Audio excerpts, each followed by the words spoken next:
শবে কদর পাওয়ার সহজ উপায় কি? রমজানে কাজা হওয়া রোজা মা বোনরা কখন রাখা সর্বোত্তম হবে? সবচেয়ে উত্তম হলো সওয়ালের মধ্যে রেখে ফেলা, যত আগে রাখা যায়। যদি সেটা না রাখা যায়, পরবর্তী রোজার আগে আগে রেখে ফেলা উচিত। আয়েশা রাদিয়াল্লাহু তাআলা আনহা তার ভাঙতি যে রোজাগুলো হতো সেগুলো তিনি পরবর্তী রমজানের আগে শাবান মাসে রেখে ফেলতেন। তিনি এর মধ্যে রাখতে পারতেন না কেন? কারণ নবী সাল্লাল্লাহু আলাইহি ওয়াসাল্লাম তার সাথেই থাকতেন এবং নবী সাল্লাল্লাহু আলাইহি ওয়াসাল্লাম সাথে থাকার কারণে, স্বামীর সাথে থাকার কারণে স্বামীর হাজত বা প্রয়োজনকে মাথায় রেখে রোজা রাখতে সুযোগ পেতেন কম। এদিকে শাবান মাসে নবী বেশি বেশি নফল রোজা রাখতেন, ওই সুযোগে তিনি তার রোজাগুলো রেখে ফেলতেন। এই জন্য শেষ সময় হলো পরবর্তী রমজান রাখ। কোনো কারণে যদি সেটাও কেউ না পারে, তারপরে রাখলেও আদায় হয়ে যাবে। রোজা রেখে কোন আমলগুলো করলে সওয়াব সবচেয়ে বেশি? রোজা রেখে সবচেয়ে গুরুত্বের সাথে যে বিষয়টা খেয়াল করা দরকার সেটা হলো সকল প্রকার গুনাহ থেকে বেঁচে থাকা। সকল প্রকার গুনাহ থেকে বেঁচে থাকা। আমি রোজা আছি, আমি গীবত করবো না। আমি রোজা আছি, ঝগড়া করবো না। আমি রোজা আছি, গালমন্দ করবো না। আমি রোজা আছি, মিথ্যা কথা বলবো না। আমি রোজা আছি, হারাম কোনো জিনিস ফেসবুকে, ইউটিউবে, মোবাইলের বাইরে, অফলাইনে, অনলাইনে কোনোভাবে দেখবো না। এই জিনিসটা হলো রোজার মধ্যে সবচেয়ে গুরুত্বের সাথে আমাদের করা দরকার। আমরা বেশিরভাগ মানুষ নফল আমল করি, ফরজের খবর নেই।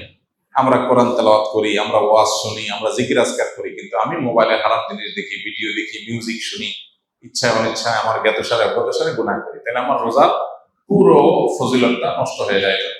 নবী সাল্লাল্লাহু আলাইহি ওয়াসাল্লাম বলেছেন, রুব্বা সাইমিন লাইসা লাহু মিন সিয়ামিহি ইল্লাল জু'। বহু রোজাদার আছে রোজা থেকে উপোস থাকা ছাড়া তার কোনো উপকার হয় না। সেজন্য এই জিনিসটা খেয়াল করা দরকার। আর এর পাশাপাশি নফল আমলের ভিতরে সবচেয়ে বেশি করণীয় কোনটা, যদি সেটা বলেন তাহলে বলবো রমজান মাসে কোরআনে কারীমের প্রতি আমাদের বিশেষ গুরুত্ব থাকা উচিত। এর বাইরে দোয়াটা বেশি বেশি পরিমাণে করা দরকার আমাদের।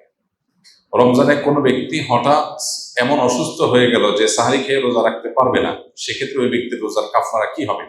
কারণ যদি আসলে রোজা রাখার মতো সামর্থ্য না থাকে, তাহলে তার কাফারা হবে যে তিনি এই রোজার জন্য পরবর্তীতে রোজা রাখবেন। আল্লাহ বলেছেন, ফামান কানা মিনকুম মারিদান আও আলা সাফারিন ফাইদ্দাতুম মিন আইয়ামিন উখরা। যে ব্যক্তি অসুস্থ হবে অথবা সফরে থাকবে, সে অন্য সময় সে রোজা রেখে দিলে আদায় হয়ে যাবে, গুনাহ হবে না। কিন্তু অসুস্থতাটা এমন লেভেলের অসুস্থতা হইতে হবে যে এই অসুস্থ অবস্থায় তার রোজা রাখার কোনো সুযোগ নাই, রাখলে তার জীবনহানি বা অসহনীয় কষ্ট হবে।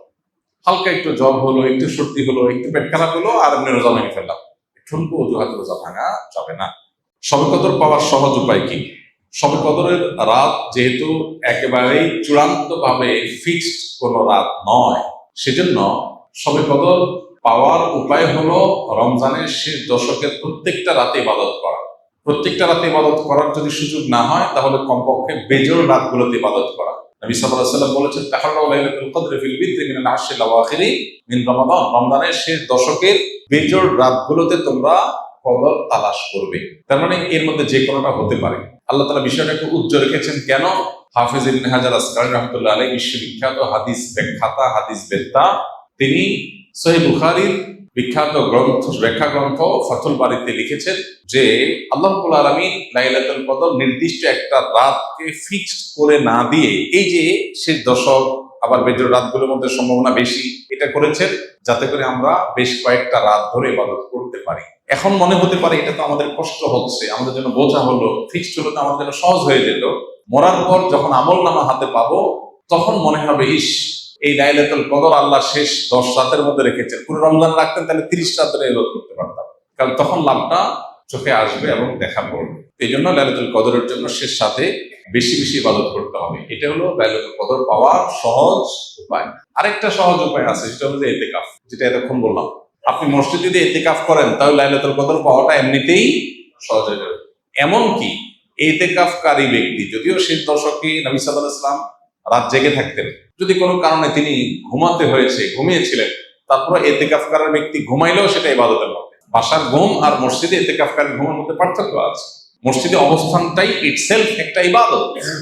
অতএব আপনি যদি চান যে আমার লাইলাতুল কদর মিস না হোক, তাহলে তার জন্য সবচেয়ে মোক্ষম সুযোগ এবং সবচেয়ে সহজ উপায় হলো ইতিকাফ করা। ইতিকাফ অত্যন্ত প্রেমময় একটি ইবাদত, যেটা খুব ভেতর থেকে ফিল করা যায়। আল্লাহর সাথে একান্তে কথা বলা যায়, অনুভব হবে যে আমি আল্লাহর ঘরে আছি, আল্লাহর ঘরে হাজির হয়ে গেছি। সবাই বের হয়ে যাচ্ছে, আমি বের হচ্ছি না, কারণ আমি আল্লাহর ঘরে বন্দী, নিজেকে বন্দী করে ফেলেছি। অন্যরকম এক ফিল আসবে ইনশাআল্লাহ।